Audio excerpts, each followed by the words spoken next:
आकाशवाणी भोपाल से प्रस्तुत हैं प्रादेशिक समाचार।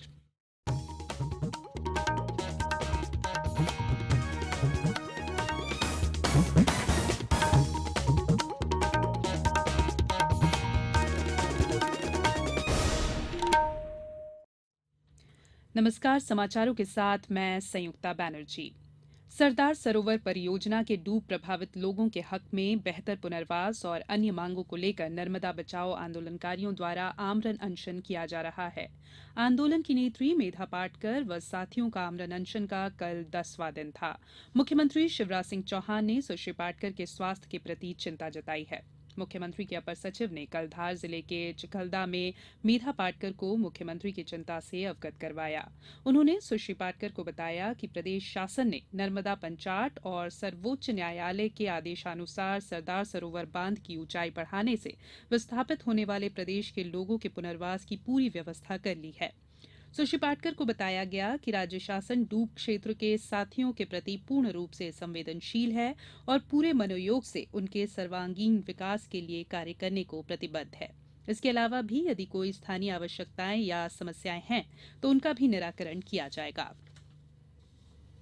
गृह एवं परिवहन मंत्री भूपेंद्र सिंह ने सागर में विगत 31 जुलाई को नाबालिग बालिका के साथ दुष्कृत्य की घटना की कड़ी निंदा की है। गृह मंत्री कल सागर के अस्पताल में भर्ती बालिका को देखने और उनके परिजनों से मिलने पहुंचे। श्री सिंह ने बालिका के परिजनों को राज्य सरकार की ओर से 7 लाख रुपए की आर्थिक सहायता राशि देने के निर्देश दिए हैं। राज्य शासन की मंशा अनुरूप किसानों को खसरा खतौनी की नकल निःशुल्क दी जाएगी। इसकी शुरुआत 15 अगस्त से की जाएगी। नरसिंहपुर कलेक्टर ने सभी राजस्व अधिकारियों को निर्देश दिए हैं कि खसरा खतौनी की निःशुल्क नकल देने के लिए सभी आवश्यक तैयारियां पूरी कर ली जाए। कलेक्टर ने राजस्व अधिकारियों की बैठक में कल लंबित राजस्व प्रकरणों की समीक्षा के दौरान ये निर्देश दिए। Real estate regulatory act RERA के लागू होने के बाद से आवासीय एवं व्यावसायिक प्रोजेक्ट्स का सर्वाधिक पंजीयन मध्यप्रदेश में हुआ है। प्राधिकरण की वेबसाइट पर निर्धारित तिथि तक कुल 1218 प्रोजेक्ट पंजीयन के लिए ऑनलाइन आवेदन जमा किए जा चुके हैं। इसमें 150 पंजीयन शासकीय एजेंसियों द्वारा करवाया गया है। 31 जुलाई तक प्राधिकरण की वेबसाइट पर कुल 1380 प्रोजेक्ट के आवेदन पंजीकरण के लिए प्राप्त हो चुके हैं। राज्य जैव विविधता बोर्ड गणेश चतुर्थी के अवसर पर भोपाल, होशंगाबाद और सीहोर जिले में सजीव गणेश कार्यक्रम कर रहा है। बोर्ड ने माटी के गणेश बनाने को प्रोत्साहन देने वाली सभी संस्थाओं और व्यक्तियों से आग्रह किया है कि माटी गणेश को सजीव गणेश बनाकर अपने घर में सजीव गणेश के रूप में प्रतिष्ठापित करें।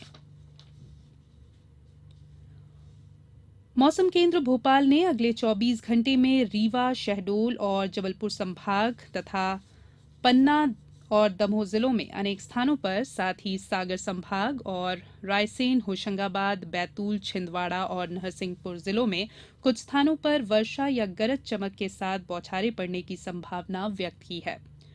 पिछले 24 घंटों के दौरान रीवा, जबलपुर, सागर और होशंगाबाद संभागों में कुछ स्थानों पर तथा शेष संभागों में कहीं कहीं वर्षा दर्ज की गई।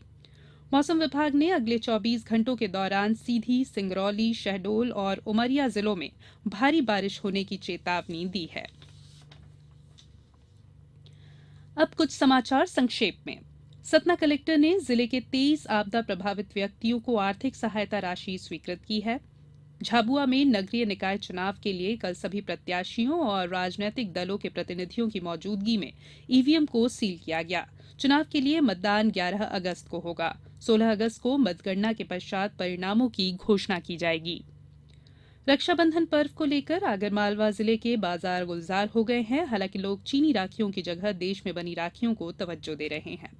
श्रावण भादो मास में निकलने वाली उज्जैन में भगवान महाकाल की सवारियों के क्रम में श्रावण मास की अंतिम और 5वीं सवारी कल 7 अगस्त को निकाली जाएगी। इसकी सभी तैयारियां पूरी कर ली गई हैं। और बड़वानी जिले के 2 नगरपालिका और 5 नगर परिषद के चुनाव स्थगित होने के बाद अब परिषद का कार्यकाल भी पूरा हो गया है। इनकी बागडोर अब जिला प्रशासन के हाथों में चली गई है। इसके साथ ही प्रादेशिक समाचारों का ये बुलेटिन समाप्त हुआ। नमस्कार।